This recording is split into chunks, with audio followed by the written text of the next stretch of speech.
প্রিয় শিক্ষার্থীবৃন্দ, সম্মানিত অভিভাবক মণ্ডলী এবং ফ্রেন্ড লিস্টে থাকা সকল শুভাকাঙ্ক্ষীদেরকে আমার ব্যক্তিগত পক্ষ থেকে সালাম ও শুভেচ্ছা জানাচ্ছি। আজকে অনলাইনের দ্বিতীয় ক্লাসে সবাইকে স্বাগত।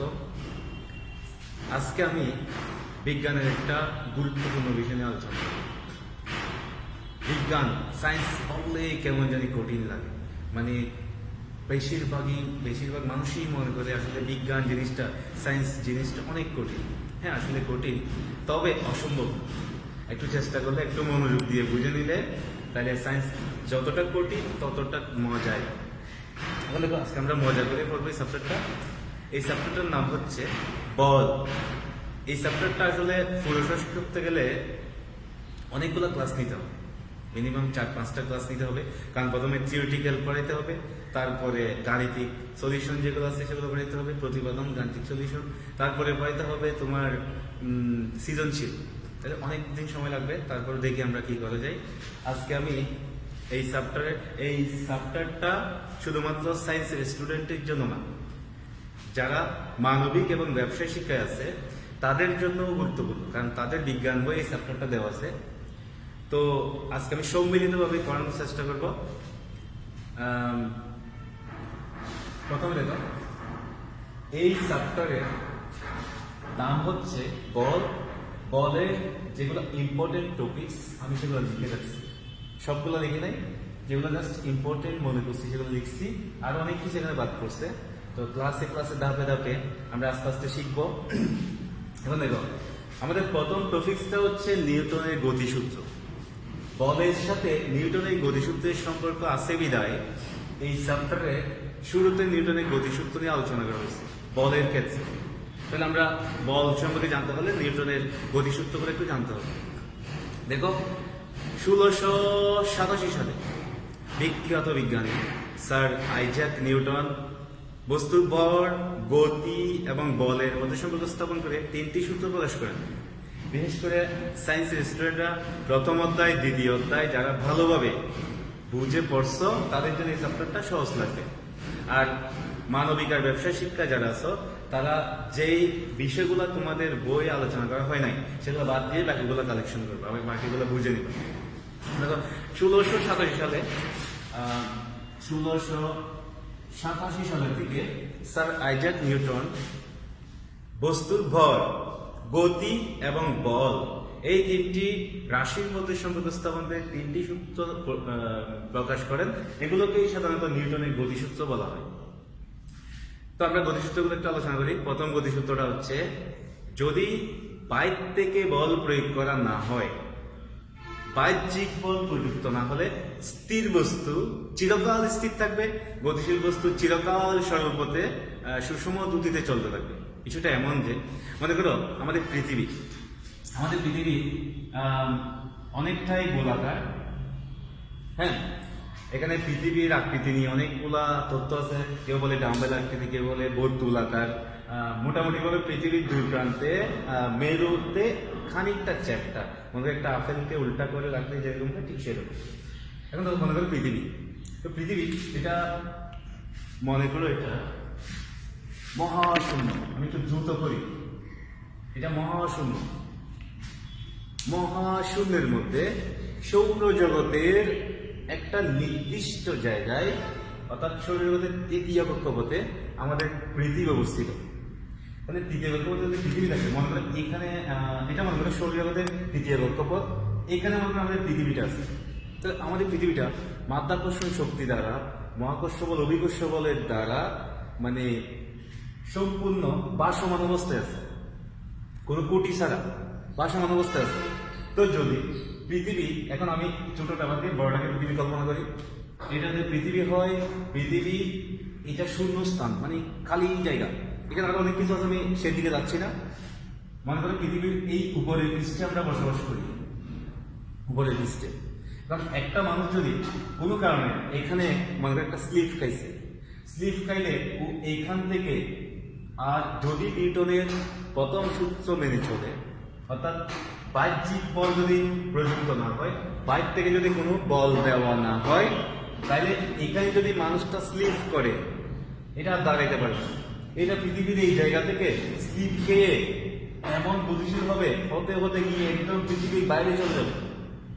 পৃথিবীর উপরিপৃষ্ঠে স্লিপ খেয়ে যেতে যেতে একদম পৃথিবীর বাইরে কোথায় হারিয়ে যাবে আমরা আর খুঁজে পাবো না। অর্থাৎ আর থামতেই পারবে না। মানে আমরা অনেক সময় স্লিপ খাই না, স্লিপ করলে আমরা কিছু দূরে এগিয়ে যাই। ঠিক এরকম যদি স্লিপ খাই, নিউটনের প্রথম সূত্র অনুযায়ী যদি পাইপ থেকে কোনো বল প্রযুক্ত না হয়, তাহলে এই যে স্লিপ খাইছে ও পৃথিবীর আর কোথাও দাঁড়াইতে পারবে না, কোনো অবলম্বন না থাকলে, কোনো বল প্রয়োগ করা না হয়। ও যেতেই থাকবে, যেতে যেতে একদম পৃথিবীর বাইরে গিয়ে শূন্যের মধ্যে বিলীন হয়ে যাবে। তাহলে বাইক জিগবল প্রযুক্ত না হলে যেটা স্থির ছিল, মনে করেন আমি এই কলমটা এখানে রাখলাম, এখানে আমি আর কোনো বল প্রয়োগ করি না, পৃথিবী ধ্বংস হওয়া পর্যন্ত এই কলমটা ঠিক এখানেই থাকবে, যদি এখানে কোনো বল প্রযুক্ত না হয়, কোনো না কোনোভাবে যদি বল প্রযুক্ত না হয়। আর যদি স্থির থাকবে, গতিশীল থাকবে, দ্যাটস অল। এখন দেখো নিউটনের গতির প্রথম সূত্র থেকে আমরা একটা গাণিতিক ফর্মুলা পাই। সেটা কি?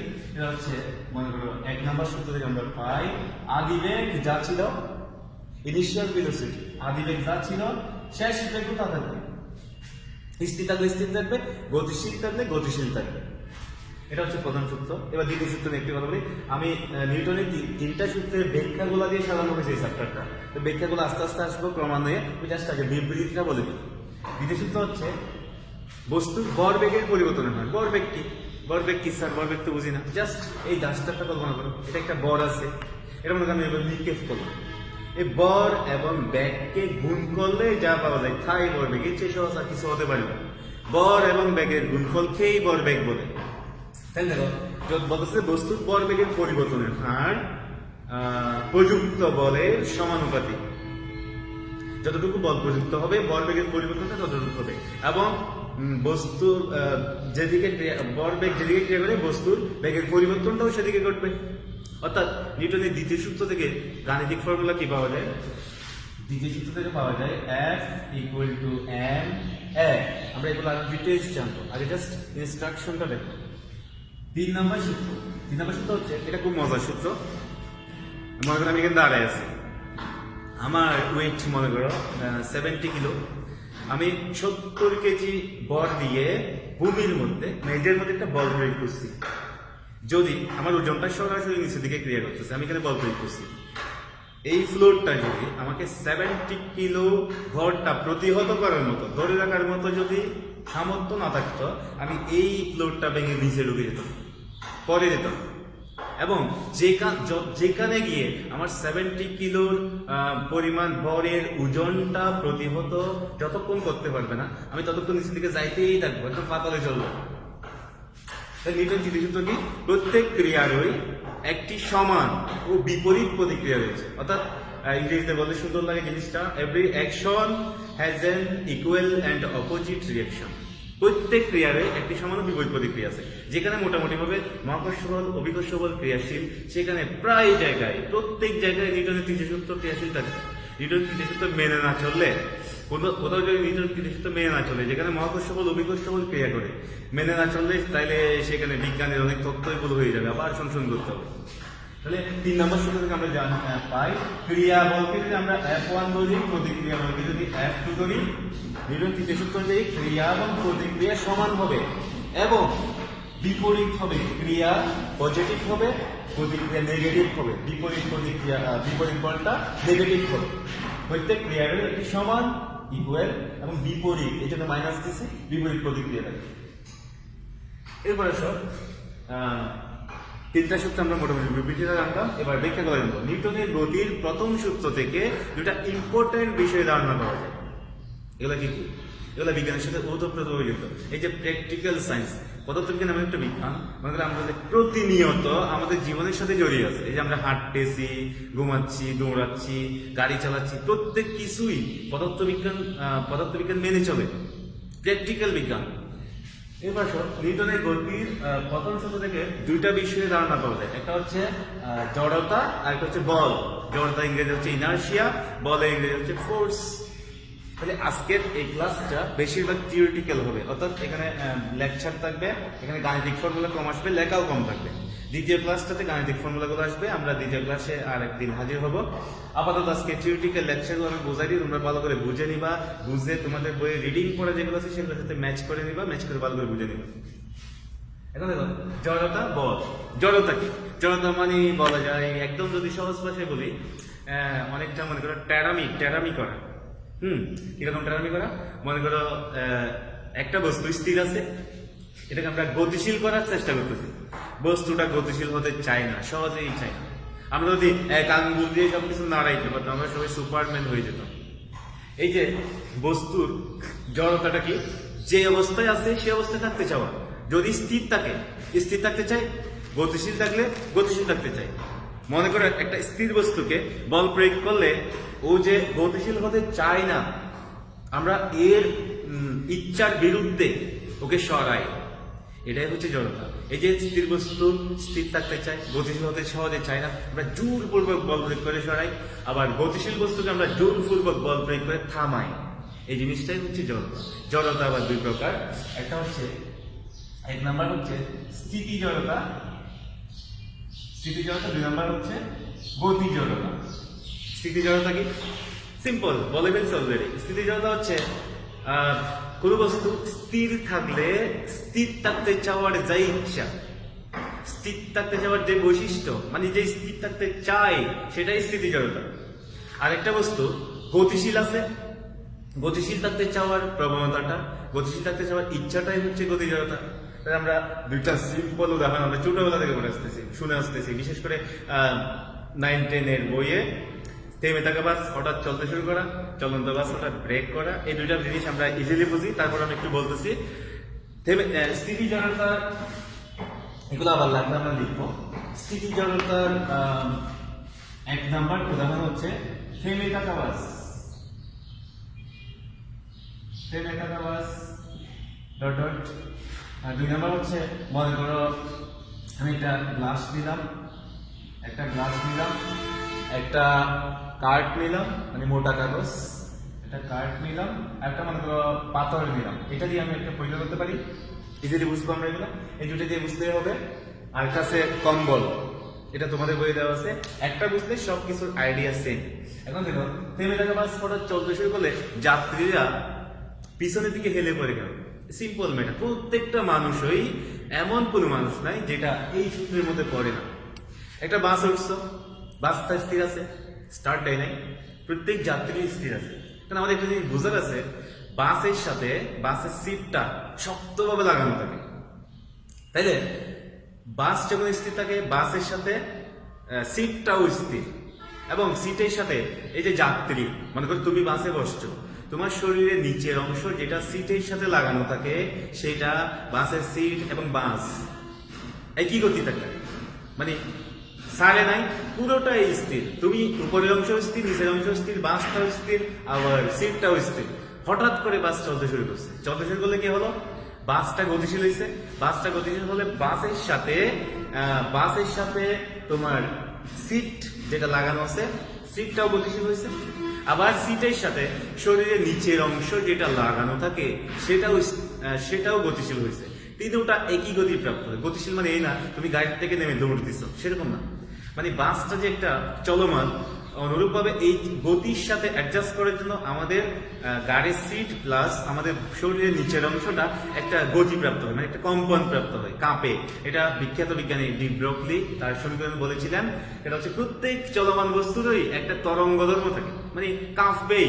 কারণ আমরা পরম স্থিতি পরম গতিতে পড়ছি, আমাদের গতির পরম স্থিতি পরম গতিতে বলা হয়েছে কি এই মহাবিশ্বের প্রকৃতপক্ষে, মানে সূর্যের চারদিকে পৃথিবী ঘূর্ণায়মান, প্রত্যেক গ্রহ উপগ্রহই তার নিজস্ব কক্ষপথে ঘুরে, আবার একটা নির্দিষ্ট উপবৃত্তাকার কক্ষপথে ঘুরে। তার মানে এই মহাবিশ্বে এমন কিছু পাওয়া যায় না যা প্রকৃতপক্ষে স্থির রয়েছে। প্রত্যেক বস্তুই গতিশীল। তার মানে কোন বস্তু আসলে প্রকৃতপক্ষে পিওর ভাবে একটা নির্দিষ্ট নিয়ম মেনে একটা নির্দিষ্ট গতিতে গতিশীল হতে পারে না, আবার প্রত্যেক বস্তু মানে পিওর ভাবে একদম স্থির না। অর্থাৎ কোন বস্তুর গতি পরম গতি নয়, আবার কোন বস্তুর স্থিতি পরম স্থিতি নয়। তাহলে ডি ব্রোগলি সমীকরণটাই এটার সাথে ম্যাচ করে। ডি ব্রোগলি বলছে যে প্রত্যেক চলমান বস্তুর সাথে একটা তরঙ্গের মধ্যে মানে একটু কাঁপে। এখন দেখো তাহলে গাড়ির গাড়ির সিট প্লাস সিটের সাথে শরীরের যে অংশটা লাগানো আছে সেটা তিনোটা মোটামুটি ভাবে একই একটা গতি প্রাপ্ত হয়। কিন্তু শরীরের উপরের অংশ সেটা বাস্তবে বিচ্ছিন্ন, যেটা সিটের সাথে লাগানো নাই সেটা আগের মতো স্থির থাকতে চাই। নিচের অংশ হঠাৎ করে গতিশীল হয়েছে, উপরের অংশ আগের মতো স্থির থাকতে চাই। এই যে আগের মতো স্থির থাকতে চাওয়াটাই হচ্ছে স্থিতিজড়তা, এটাই হচ্ছে টেরামি। না আমি স্থির ছিলাম, আমি স্থির থাকবো। এখন নিচের অংশ গতিশীল হয়ে উপরের অংশ স্থির। এই যে শরীরের মধ্যে, একই শরীরের মধ্যে দুটি অসম ধাক্কা, বল আসলে জিনিসটা তিনটা জিনিস দিয়ে সহজে বোঝা যায়। একটা হচ্ছে ঠেলা, বল মানে হচ্ছে ঠেলা, আবার ধাক্কা দেওয়া বা টানা। এই তিনটা জিনিসের মধ্যে যে একটা প্রভাব দিতে হয় সেটাই আসলে বল। এখন দেখো, শরীরের উপরের অংশ আর নিচের অংশের মধ্যে একটা অসম কম্পনের সৃষ্টি হয়, অসম ধাক্কার সৃষ্টি হয়। এই কারণে শরীরের নিচের অংশ থেকে উপরের অংশ পিছিয়ে পড়ে, হেলে পড়ে। তাহলে এটা নিউটনের তৃতীয় সূত্র মেনে চলে। এটা কি, বাস যেহেতু সামনের দিকে টান দিচ্ছে, সামনের দিকে গতিশীল, যাত্রীর শরীর যে একটা ধাক্কা পায় সেটা পিছন দিকে যাইতে হবে, এটা নিউটনের তৃতীয় সূত্র।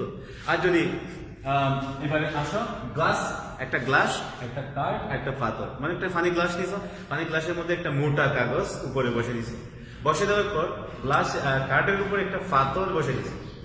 এবার কার্ডটিকে সজোরে একটা টোকা দিলাম, টোকা দিলে কি হবে, কার্ডটা গ্লাস থেকে সরে যাবে, সরে গিয়ে পাথরটা যেইখানে ছিল, কার্ডটা সরে গেছে, পাথরটা কার্ডের উপরে ছিল। এই যে এটা গ্লাস, এটা কার্ড, কার্ডের যেখানে ছিল টোকা দিলে কার্ডটা সরে যাবে, কিন্তু পাথরটা সরবে না। পাথরটা কি করবে, পাথরটা যেখানে ছিল ঠিক সেই সোজা গ্লাসের ভিতর পড়ে যাবে, একদম সোজা, একটু ইজি হবে না। কার্ড সরে যাবে কিন্তু পাথরটা পড়ে যাবে। এটাই হচ্ছে স্থিতিজড়তা, কারণ পাথরটা আগে যেখানে ছিল সেখানে স্থির থাকতে চাই। এই কার্ডটা হঠাৎ করে গতিশীল হওয়ার প্রভাবটা টেরই পাই নাই, কার্ড গতিশীল হয়েছে কিন্তু পাথরটা স্থির আছে। তাহলে পাথরটা স্থির থাকার কারণে স্থির থাকতে চাই এবং যেখানে ছিল সেই সোজা গ্লাসের ভিতরে পড়ে যায়। এটা হচ্ছে স্থিতিজড়তার উদাহরণ। এবার আমরা যাব গতিজড়তা। গতিজড়তা কি, বাস দিয়ে বুঝে দিই, ধাক্কা টাক্কা খেয়ে দেখি। আবার বাসের মধ্যে এক হাতে ধরে, একদিন আমি দেখছিলাম একজনে স্টাইল করে এক হাতে একটু করে ধরে দাঁড়াই আছে, কানের মধ্যে হেডফোন লাগাইছে, মোবাইল টিপতেছে এক হাতে। হঠাৎ করে সামনে একটা কুকুর করছে, বাসটা এমন জোরে ব্রেক করছে, ওই ছেলেটা হাত ছুটে গিয়ে এমন ভাবে দৌড় দিচ্ছে বাসের ভিতর গিয়ে, যাত্রী যেখানে ড্রাইভার আছে মহিলারা সেখানের ভিতর গিয়ে বসছে, মানুষ যা গালি দিচ্ছে, কারণ অন্যরা মোটামুটি শক্তভাবে ধরে আছে। তাহলে এটা হচ্ছে চলন্ত বাস হঠাৎ ব্রেক করলে যাত্রীরা সামনের দিকে ঝুঁকে পড়ে। কেন? এই যে ধাক্কা টাক্কা খাওয়ার পরে আমাদের শরীরে মোটামুটি একটা সেন্স আসে, আমাদের পুরো শরীরটা একটা কম্পন প্রাপ্ত হয়। বাসের সাথে আমরা কি করি, আর যেখানে রাস্তা ভাঙা রাস্তা সেখানে কথা বলতে হচ্ছে না, সেখানে আমাদের একটা ড্যান্স করতে হয় গাড়ির ভিতরে। এখন পুরো শরীর একটা কম্পমান অবস্থায় থাকে।